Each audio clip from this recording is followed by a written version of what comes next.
Welcome to the podcast. I'm Melissa Westbrook, writer, painter, teacher, and mom of 4. And I'm Bryn Barano, author, international education professional, and mom of 1. And I'm Katie Moody, former teacher of photography, graphic design, video, and current full-time parent of 3 kids. We're not quite losing it. 3 creative friends coming together to share some laughs, inspiration, and advice to help you feed your creative spark when the responsibilities of life and parenting are threatening to snuff it out. Welcome back to Not Quite Losing It with our 5th Minisode of the summer. We're going to start off with a little check-in of our, most favorite and then also most hated children's media / interests of our kids right now. So, Bryn, do you want to kick us off? What are the almost 15-year-olds loving right now? Almost 15-year-olds. I'll start with the thing, and this didn't just start this summer, but it came up because we were driving back from Florida recently, and my husband, I should start the timer because I'm just wandering. I'm just gonna wander. No, but I need the guardrails. I need the guardrails. Okay, I need the guardrails. All right, I'm gonna start the timer. Okay, all right. One thing that I don't love, but is very generational, the AirPods in all the time.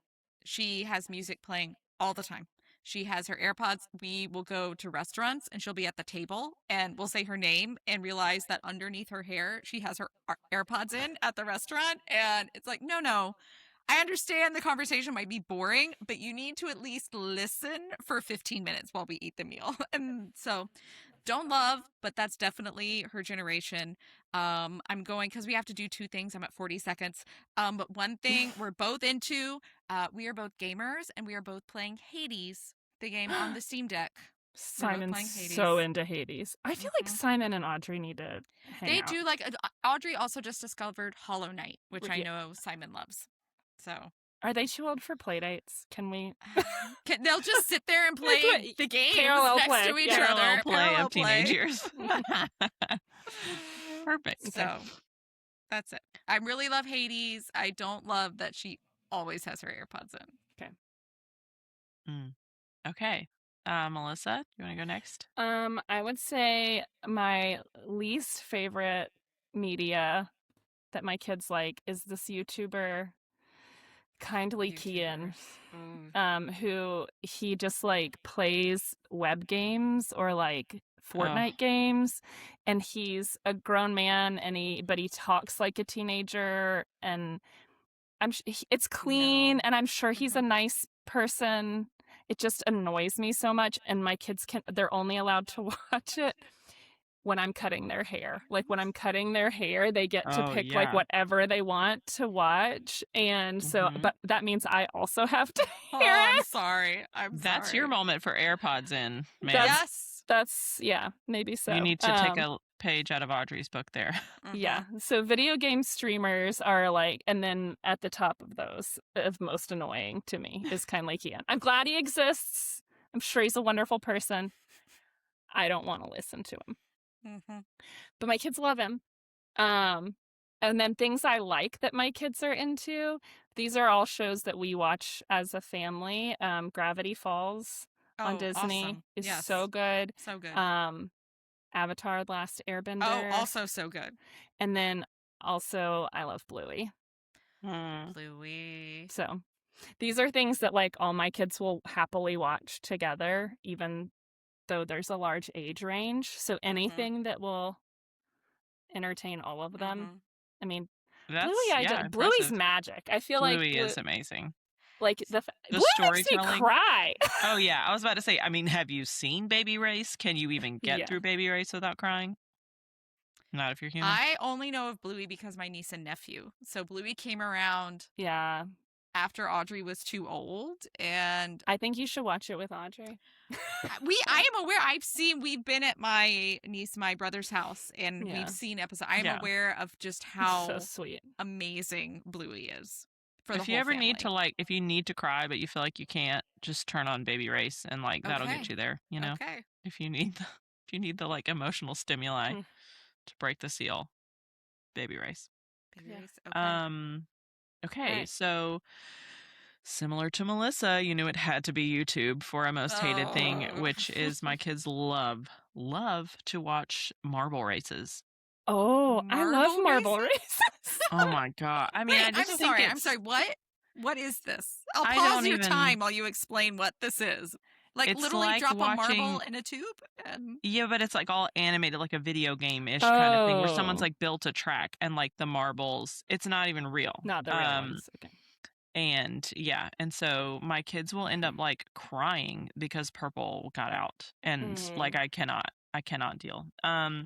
Favorite is that we've been like PBS Kids app has been putting some of the classics on there, or maybe they were always there and I just didn't notice. But yeah, we've been going to back and watching some PBS classics like Arthur and you know, Wishbone. Do they Magic have School Wishbone? Bus and okay, there's a Wishbone documentary coming out. What? Yes. I'm Googling this right now. I have to stop the timer and Google this. Yeah, I know. I'm planning a watch party with at least one of my sisters for this Wishbone thing because like Wishbone was our introduction to classic literature. Like often we think to ourselves, did I read The Count of Monte Cristo or did I just see the Wishbone episode of that? Did I read that Charles Dickens book or did I just see the Wishbone episode? So I need to check because we need to rewatch Wishbone actual episodes and then we're going to watch that documentary together. God, Wishbone as D'Artagnan and Wishbone as Odysseus immediately come to mind. Oh my gosh! And that the Odyssey little hat with the feather when he was I'm D'Artagnan. sorry. Forget the Christopher Nolan Odyssey coming out this summer. Like, just give me the Wishbone episode, give me Wishbone. and I'm happy. No, I will be seeing the Christopher Nolan one because I love movies and I like Christopher Nolan movies. But I mean, the Wishbone one has a place in my heart story? forever. Wishbone is the name of the documentary. Of the doc, I know. Oh my gosh! Actually, no, you can already rent it for $5 on Apple. Yeah, that's what I just rentable. haven't. Yeah, it's like out, and I just haven't. We have, but I have to watch it with Hannah. Like that's got to be at least Hannah. If we can work out more sisters, I need to because yeah, Wishbone was our jam. So yeah, PBS classics. Wishbone, Emmy and Peabody winning. I did not know it won a Peabody. Yeah. I mean, In it was case amazing. you don't know what we're talking about, Wishbone was a Jack Russell Terrier who he had a boy, and somehow the Jack Russell Terrier in living in modern present day would also find parallels to a piece of classic literature and then imagine himself as a character in that classic piece of literature. Wishbone. Such as D'Artagnan from Three Musketeers or Odysseus from the Odyssey. Who else was he? I feel like he was Frankenstein. I feel like I remember Frankenstein's monster, and he was You Dr. might just be thinking of Tom Sawyer. He was definitely Tom Sawyer. I remember Tom Sawyer. Gosh, so many good ones. It was a delight. Romeo, maybe? Yes, he was Romeo. Yes. And he would have costumes. The little Jack Russell Terrier would have the costumes. Oh my, yeah. So cute. I feel like this was a missed opportunity for me to include these in my literature classes when I was teaching the Odyssey. And Romeo so and true. You Juliet. should have been playing those old Wish. I mean, maybe they weren't available then to be watched, but gosh. Yeah, I got to get my kids on Wishbone. That's for sure. But yeah. Man, I can't wait. Now I'm like realizing, wait, I'm going to have 3 out of 4 sisters in the same town this weekend. So we might be Wishbone watching watch party it together. Okay. Yeah, so Melissa, what do you have for us on the creative front? So on the creative front, 3 of my 4 children are pretty into Pokemon. And one is not into it as a reaction against Understandable. Yeah. And so we're gonna, do you know about Fakemon? No. It's just where you come up with your own Pokemon. And so we're gonna just come up with our own Pokemon. So here are the guidelines. You don't need to know a lot about Pokemon. Okay. Okay, just think about like Katie Katie needs to come.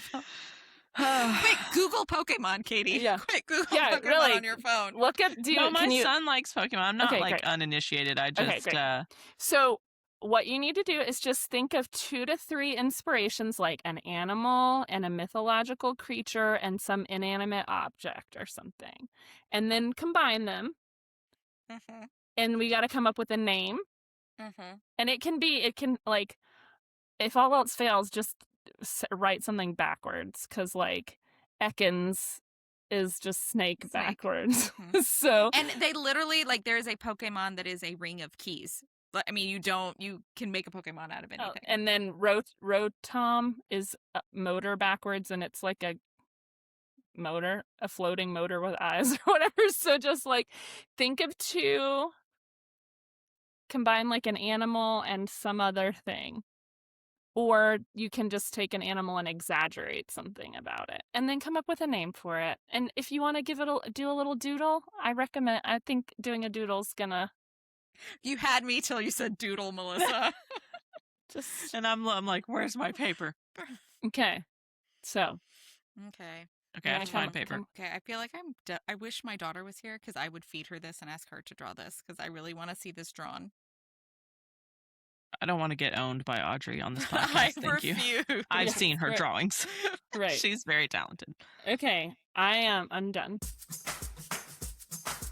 It's Melissa, and I'm really excited to announce that for season 2 of Not Quite Losing It, Bryn and Katie and I are going to be going through the Artist's Way together. If you haven't heard of it, it's a 12-week course that really helps you rediscover your creativity and whatever kind of creative you are.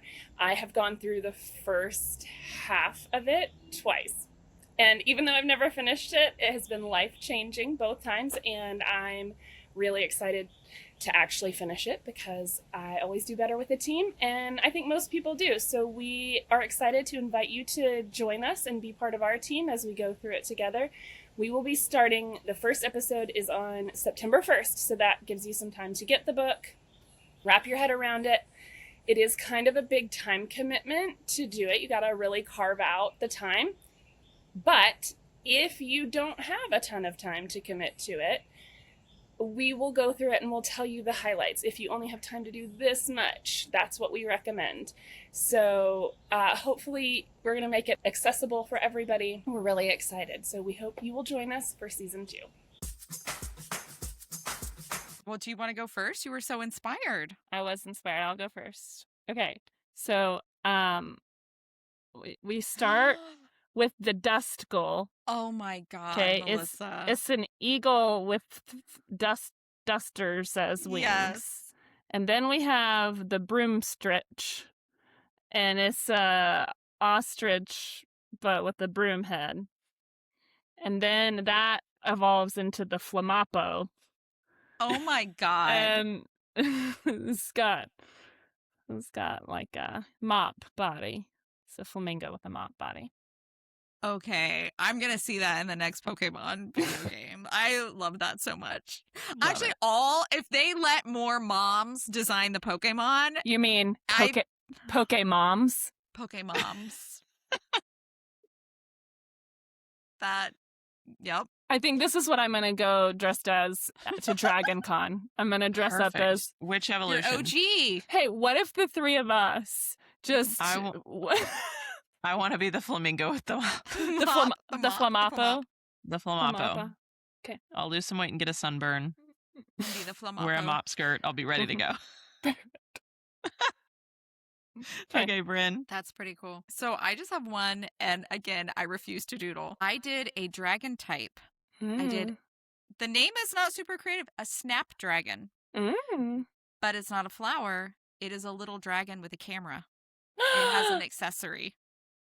It's a snapdragon. Cute. And I'm kind of annoyed at how cute that is. they're kind of, there are Pokemon that have accessories. Like there's some goat with a paintbrush. Of course. So I was like a little dragon with a camera. And all its attacks, I thought of some of its attacks. There would be like full exposure, which is a blinding flash, and clickbait, or stop motion, which would act like a freeze. And those were the attacks. And there would be different versions, like regional versions. As I said, in Alolan, there would be a black and white one, and there would be like a Technicolor one.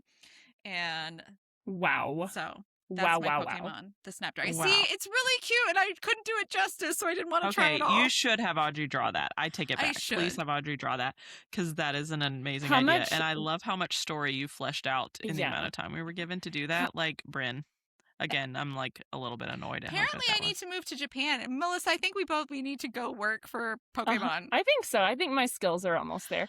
Yeah. How much would I have to pay Audrey to bring these characters to life? Not at all. Nothing.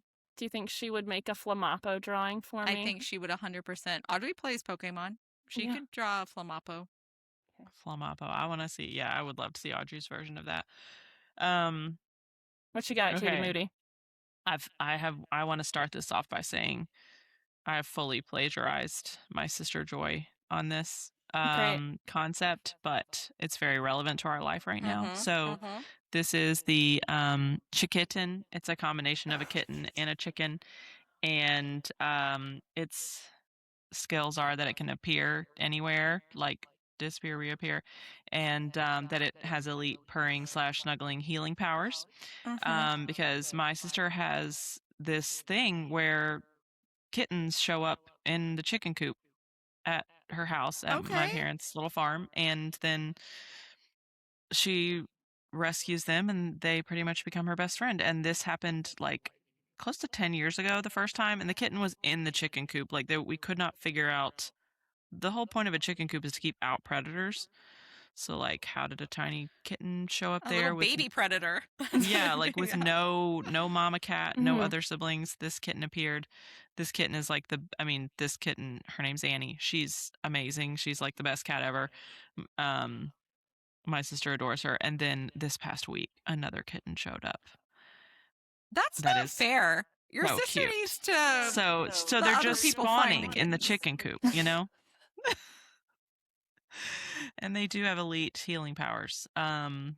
So I get to go meet this I tiny like kitten Chickitten. next week. That sounds Yeah, like a Pokemon. Chickitten. Chickitten. Yeah, It really we've does. talked about like Joy and I. One day we will collab on like making a little children's book of it for her to tell the story of it. Yes. And so yeah, she can be the writer and I can be the illustrator. So one day when I'm like wiping less baby bums or whatever, and I'm less busy, this is our plan of the bringing the Chickitten story to life. But I just couldn't help but think like, oh, it would also make like the most adorable little Pokemon ever. Yeah. Okay. So shout out Joy and Annie, and yet to be named new kitten. She's a calico. I'm Cute. partial. I've had two. So I mean, why isn't her name just Chickitten? well, I think That'd at be this like point, naming your baby, Brad. I yeah, mean, it's a at cat. this point, So at this point, Chickitten is a concept. You know, it's like concept, I it's understand. now there's two in the set of Mhm. Chickittens. So, yeah, we'll have to see what her name ends up being. But Annie is the OG goated, #1 place in Set the Joy's heart. precedent, But yes. but the new one is getting the love and attention that she deserves, Sweet. and so cute. Sweet. Okay, well, for your leaf snack, you make up a Pokemon. This would definitely be a fun one to do with kids. Mm-hmm. You guys, Yeah, you absolutely. can- I so need to do this with the kids, and also need to make them watch Wishbone. So That's your other leaf That's snack. your other leaf snack. what's the story, Wishbone? Okay. Mm. All right. I'm excited what we talked about for season I'm 2. really excited too. I'm So. pumped. All right. Y'all have a good week. Love you. Bye. Bye. Bye.